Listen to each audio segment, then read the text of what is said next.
बढ़ते आगे, देहरादून से बड़ी खबर, जहां महिला आरक्षण को लेकर हाईकोर्ट के आदेश पर स्टे। सुप्रीम कोर्ट ने हाईकोर्ट के आदेश पर स्टे लगा दिया है। स्थानीय महिलाओं को 30% आरक्षण देने की तैयारी थी।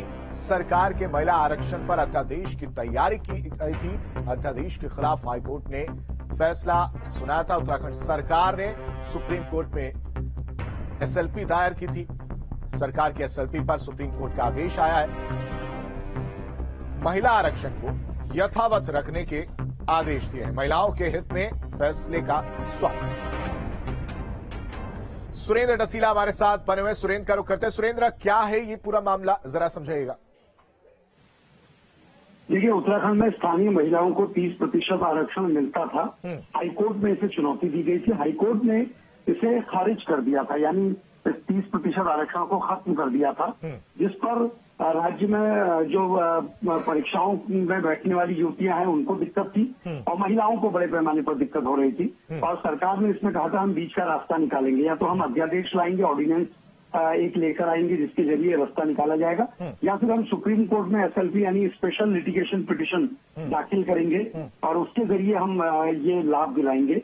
तो सुप्रीम कोर्ट में जो एसएलपी उत्तराखंड सरकार की ओर से दाखिल की गई थी, उस पर सुप्रीम कोर्ट ने स्टे दे दिया, यानी जो हाईकोर्ट ने आदेश जारी किया महिला आरक्षण को रद्द करने वाला, वो फिलहाल स्टे हो चुका है। और अब पहले जैसी स्थिति फिलहाल रहेगी, यानी राज्य सरकार जो चाहती थी कि महिलाओं को बड़ा फायदा उत्तराखंड में हो, तो वो स्थिति अभी बरकरार रहेगी। अभी ऑर्डिनेंस लाने जैसी स्थिति नहीं होगी। हालांकि सरकार की इसकी तैयारी थी ऑर्डिनेंस लाने की, आने वाली कैबिनेट मीटिंग में ये हो सकता था, उसके बाद फिर विधानसभा में लाया जाता, लेकिन अब सुप्रीम कोर्ट से फिलहाल इस मामले पर स्टे हो गया है। और ये सरकार की एक बड़ी जीत के तौर पर देखा जाएगा, क्योंकि विपक्ष से लेकर राज्य आंदोलनकारी बड़ा हमला सरकार पर कर रहे थे कि आखिरकार सरकार स्टे नहीं दिला पाई या सरकार मजबूत पैरवी नहीं कर पाई कोर्ट में।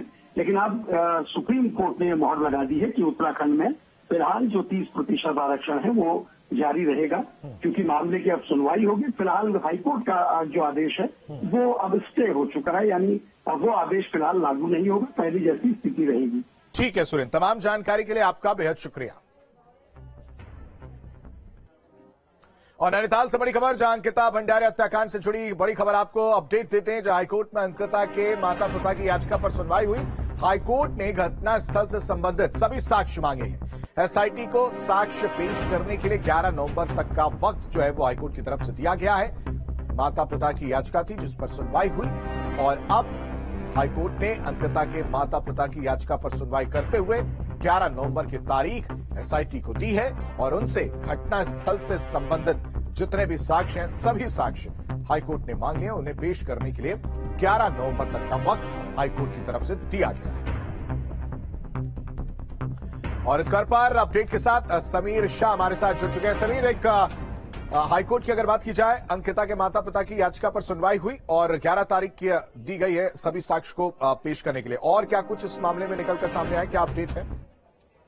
जी बिल्कुल, देखिए मैं आपको बता दूं कि अंकिता भंडारी जो मामला था वो उत्तराखंड उच्च न्यायालय भी पहुंच चुका है और जो अंकिता के माता पिता हैं वो उच्च न्यायालय न्याय दिलाने के लिए अपनी बेटी को कल पहुंचे थे।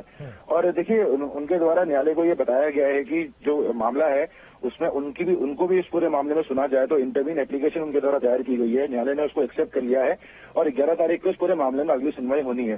फिलहाल देखिए, कल जब अंकिता के माता पिता से हमने बात करी थी तो उन्होंने साफ तौर पर कहा कि जो एसआईटी से जांच सरकार द्वारा कराई गई है वो उससे संतुष्ट नहीं है, वो सीबीआई जांच की मांग कर रहे हैं। और जब न्यायालय में उनके मामले को सुना जाएगा तो न्यायालय को भी बताएंगे कि इस पूरे मामले में सीबीआई जांच करी जाए। और साथ ही देखिए, उन्होंने सरकार पर आरोप ये लगाया है कि जिस तरीके से सरकार जांच कर रही है और जो साक्ष्य वो मिटाया जा रहा है, तो सरकार उनकी मदद नहीं कर रही है। जो आरोपी हैं उनको बचाने की पूरी कोशिश सरकार द्वारा की जा रही है। तो देखिए 11 तारीख को इस पूरे मामले में सुनवाई होनी है और उस दिन अंकिता के जो माता पिता हैं वो भी न्यायालय में अपनी बेटी की तरफ से बेटी के पूरे मामले में अपना पक्ष रखेंगे न्यायालय के समक्ष। जी ठीक है समीर, तमाम जानकारी के लिए आपका शुक्रिया। बढ़ते आगे, हल्द्वानी में सराफा व्यापारी पर फायरिंग का मामला सामने आया। फायरिंग का सीसीटीवी फुटेज भी सामने आया है। बाइक सवार 2 बदमाशों ने ताबड़तोड़ फायरिंग की। कार पार्किंग के दौरान बदमाशों ने फायरिंग की। पीड़ित ने थाने में फिलहाल मुकदमा दर्ज कराया है और जिसके बाद पुलिस बदमाशों की तलाश में जुट गई। देखिए, बाइक पर 2 लोग जो है, दो बदमाश नजर आ रहे, चेहरा ढका हुआ, हाथ में तमंचा है और गाड़ी धीरे करते हुए इसी दौरान ये फायरिंग की जाती है, जिसके बाद बदमाशों की फायरिंग के बाद